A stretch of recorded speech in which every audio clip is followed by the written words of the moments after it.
Bonjour à tous, nous sommes le vendredi 2 octobre, il est 11h30 et je suis ravie de vous retrouver sur la terrasse de Direct 8 pour une nouvelle édition d'Il y a une solution à tout. Vous le savez, chaque jour une question, chaque jour des solutions, celles de nos invités en plateau et puis les vôtres, téléphone, mail, SMS. Vous savez que cette émission, nous la faisons ensemble.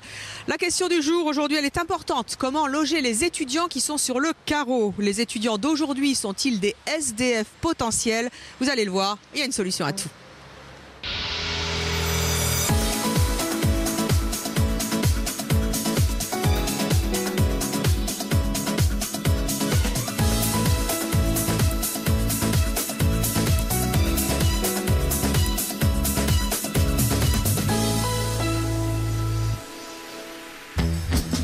En France, plus de 2 millions d'étudiants chaque année et 1,5 million d'entre eux cherchent un logement.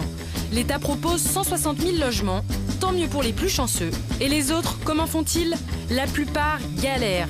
De la sous-location en passant par le squat pour parfois finir dans un garage, le système D a ses limites. Certains étudiants vont jusqu'à cumuler 3 jobs pour éviter de finir SDF. Et quand ils trouvent un studio, les prix décollent, 400 € en moyenne et jusqu'à 600 voire 800 en région parisienne. Cerise sur le gâteau, certaines petites annonces proposent la gratuité du logement contre petits arrangements. Ça fait pas rêver.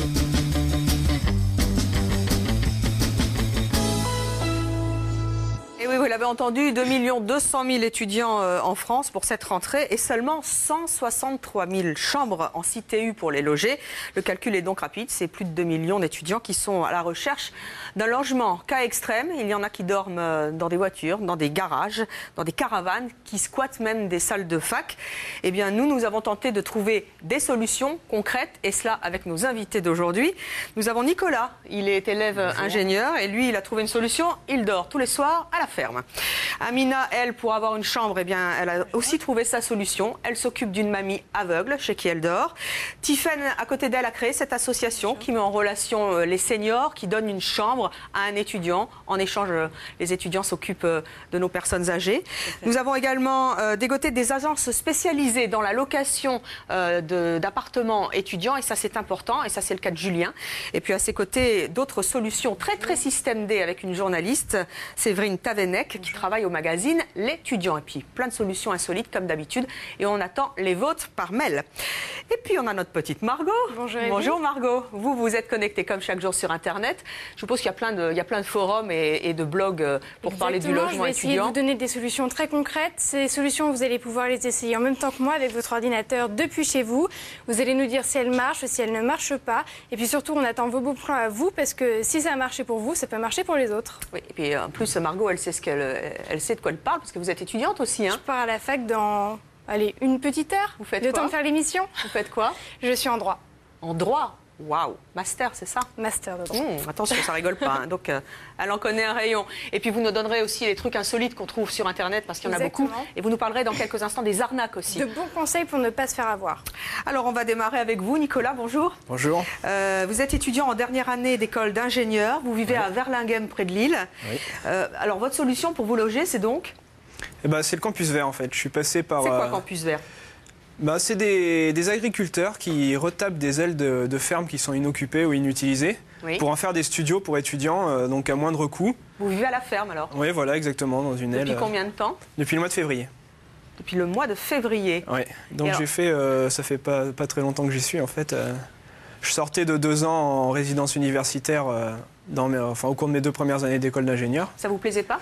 Parce que vous aviez de la chance quand même, vous aviez une chambre. Oui, exactement, oui. Mais c'est vrai que nous, dans les écoles d'ingénieurs, quand on a une résidence à l'intérieur de l'école, tout est prévu pour qu'on puisse se loger convenablement, dans des bonnes conditions. Mais là, c'était comment votre chambre à la CTU? Le problème, c'est que c'était une chambre avec 2 lits superposés dans un espace relativement réduit. Oui. Tout s'est très bien passé au cours de ces 2 ans, il n'y a pas eu de problème. Mais après, ma dernière année m'a amené à Lille. Oui. Et je connaissais pas grand monde, j'avais pas tellement envie non plus de revivre, d'être 2 dans 10 mètres carrés. Parce que c'est pas évident et on va en reparler, oui, de vivre avec quelqu'un, un colocataire qu'on n'aime pas trop, qui ronfle par exemple la nuit, qui a d'autres passions, qui a insomniaque pour faire ses études, ça doit pas être évident. Donc vous avez trouvé la ferme, d'abord comment vous avez trouvé ça? Par internet en fait, je cherchais tranquillement... Voilà, faire des recherches, on envoie un formulaire de demande de logement et puis 2-3 jours après... Où ça? Vous avez tapé quoi sur l'ordinateur? Voilà, campus vert. parce qu'on avait vu un reportage à la télévision sur ce système-là. Oui. Et donc j'ai cherché Campus Vert, on tombe sur un formulaire à renseigner, qu'on envoie directement au site, et 2-3 jours après, on nous envoie une liste de logements disponibles. Et donc c'est à nous de faire la démarche, d'appeler le propriétaire du site. Alors, donc, en fait, le tout, c'est de savoir que ça existe. Ouais, voilà, exactement. Et ensuite, tu fais ta recherche Internet. Ouais, c'est super facile à faire. Tout à l'heure, vous allez nous montrer sur quoi on tombe quand on fait logement étudiant, Margot. Mais avant, je voudrais qu'on voit ces campus verts, à quoi ça ressemble, cette ferme, ces fermiers qui accueillent nos jeunes étudiants. On est allé donc, non pas à Lille, mais dans le Pas-de-Calais, et vous allez voir... à mon avis, c'est à peu près comme la chambre dans laquelle vous dormez. C'est parti, c'est un reportage de Cécilia Leraire. Marché saturé, loyer hors de prix, propriétaires exigeants. Trouver un logement quand on est étudiant, c'est un véritable parcours du combattant. Alors comment éviter la galère ou trouver des tarifs abordables? Pour aider les étudiants en mal de logement, l'association Campus Vert propose une solution plutôt originale, vivre à la ferme. Il y a quand même l'espace vert, on n'est pas très loin de l'université. Il y a son auto, elle est en sécurité. Et puis j'espère quelque part que nous on est là pour lui donner un coup de main s'il a un souci, quoi. François est agriculteur à Kelme, tout près de Calais. Grâce au Campus Vert, il a réaménagé un ancien poulailler. On a 4 T1 et 1 T2. Il y a 5 étudiants au total. Aujourd'hui, avec sa femme Fabienne et sa fille Aurélie, ils accueillent Émilie, Gianni, Mélanie, Quentin et Pierre. À 21 ans, Quentin est étudiant à l'EIPC, une école d'ingénieurs. Il habite ici depuis 2 ans et voici son appartement. Donc voilà, salon, salle à manger, il fait tout ici. Donc là, la cuisine. Il faut monter pour trouver ma chambre. Et avec la belle vue sur les champs pour le matin. Vivre à la campagne, l'air pur, et puis le loyer pas cher, puis les appartements qui sont pas mal par rapport en ville où on paierait un loyer beaucoup plus cher et pour un peu petit truc. C'est mieux, c'est tranquille, c'est peut-être beaucoup moins cher, c'est beaucoup moins cher ce que je paye maintenant, ce que j'ai payé à Paris par exemple. Tu payes combien là? Là je paye 230 € par mois. Et à Paris tu payais combien? Je payais 500 € par mois, 530 € par mois. Donc voilà, quand tu es étudiant, ça fait déjà une grosse marge. Et ici, c'est propre, c'est neuf. Parce que l'appartement que j'avais à Paris, c'était pas super en fait. Vivre dans un appartement neuf et meublé à un prix défiant toute concurrence est un véritable avantage pour ces étudiants qui profitent aussi de la proximité avec les autres locataires et les propriétaires pour nouer des liens souvent très forts. On organise un petit apéro tous ensemble. Ce soir, d'ici une demi-heure, ça va? À la maison. Ça marche? Bon, tout à l'heure. L'étudiant, ses parents sont pas tout près, donc si jamais un jour il a des problèmes ou quoi que ce soit, aussi bien de voiture que de déplacement, ça c'est notre rôle de lui rendre service. Ils sont sympas en fait, on les voit pas tous les jours non plus. On est un peu chez soi quand même. Mais ouais, si on a un problème, on va les voir. Voilà, ils sont sympas.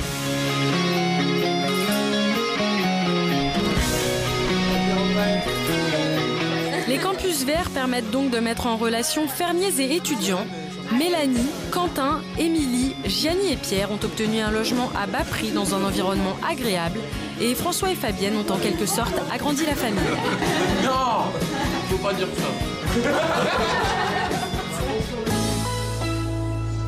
Dites donc, c'est une sacrée solution, ça, pour loger nos étudiants. Si vous avez justement, vous aussi, une ferme et que vous voulez loger des étudiants, allez-y, faites Campus Vert, parce que ça marche dans les deux sens. Ils sont aussi sympas, vos fermiers, que ceux qu'on a vu dans ce sujet. Ça reflète tout à fait ce que je vis tous les jours. Oui. Ils vous amènent le lait le matin pas tout à fait, parce que c'est vrai qu'on a des horaires qui ne sont pas forcément les leurs non plus. Vous faites pas la traite, quand même? Ah non. Non, on ne l'a pas demandé. Non, on ne me l'a pas demandé. Bon. Alors, on va voir des photos. Alors ça, c'est votre ferme à Sierverlinghem, même, oui. Dans le Nord. Donc oui, ça, c'est la ferme. Et puis, on va voir aussi... c'est pas mal, dites donc. Ah ouais, non, c'est un bel environnement. C'est à combien de kilomètres de la fac? C'est à 10 km de mon école. Quoi. Donc, comment vous faites pour y aller? Ça dépend des jours. En bus, on met 35 minutes. On nous prend à 100 mètres de l'entrée de la maison, donc c'est parfait. Ou alors en voiture, 20 minutes, 25 minutes. Vous avez donc trouvé une ferme qui est à côté de transports en commun pour pouvoir aller à la fac? Parce que j'entends déjà les gens qui vont me dire « Ah bah oui, mais c'est marrant, il n'y a pas des fermes à côté des facs. » Mais ça ne vous a pas gêné, ça? Ah non, pas du tout, non. Combien vous payez? Je paye 260 € par mois. Donc c'est et avant en CTU vous payez combien? Bah c'était différent, je payais 550 par trimestre je crois. Ah, par trimestre? Ouais, mais c'était pas du tout le même confort de vie, vu qu'on avait 10 mètres carrés, on était deux, ça avait quand même rien à voir. C'était moins chic. Et je note que c'était la une du Parisien de mercredi dernier, hein, où se loger pour 800 € par mois. Et là, effectivement, à Paris, par exemple, pour 800 €, on a 26 mètres carrés ou 114 mètres carrés à Brive. Donc là, vous avez réussi à trouver donc pour 260 €. 60 €. J'ai 23 mètres carrés. C'est bien, à la Oui, ferme. c'est très bien. Ouais. Bon. Dites-moi, vous avez des aides en plus? Oui, voilà, donc cette solution Campus Vert permet aussi d'avoir une convention avec la CAF de Lille qui permet de pouvoir déclarer le logement comme non meublé, alors qu'il est déjà meublé. Donc ça permet d'avoir une aide beaucoup plus importante et de... Moi, je dois débourser une centaine d'euros par mois pour le loyer. Alors ça, c'est très important. Je me permets de vous interrompre, Elvine, parce que pour les étudiants qui reçoivent les APL, donc c'est une aide qui est destinée aux étudiants pour leur logement uniquement, il faut faire très attention aux logements que vous allez déclarer, parce que par exemple, si les logements sont insalubres, vous ne pouvez pas les déclarer comme, comme le logement dont vous allez bénéficier pour cette APL. Donc c'est très important d'avoir une bonne qualité de logement. Séverine Tavenec, juste en un mot, c'est facile parce que là c'est une Campus Vert, c'est pour toute la France. Vous qui êtes journaliste magazine L'étudiant, c'est une super solution. Mais c'est une super solution. Tout le monde peut le faire. Je crois que c'est né dans la région Nord. Oui. Donc il y en a pas mal en Nord, Pas-de-Calais, en Picardie, en Bretagne aussi. Oui. Ça, je crois qu'il y a à peu près 30 villes qui sont concernées. Donc c'est vrai que c'est une super solution. La moyenne de loyer, je crois que c'est à peu près entre 230 € pour un 20 mètres carrés et ça peut aller jusqu'à 330 € pour un 30-40 mètres carrés. Donc c'est beaucoup plus abordable. Qui sont avec, voilà, exactement. Et puis on peut dire aussi que c'est un cadre qui est propice aux études, au repos. Donc c'est vrai que par les cloches le matin. Exactement, c'est une solution. Avec du bon lait pour aller à l'école, par exemple. Et puis c'est vrai.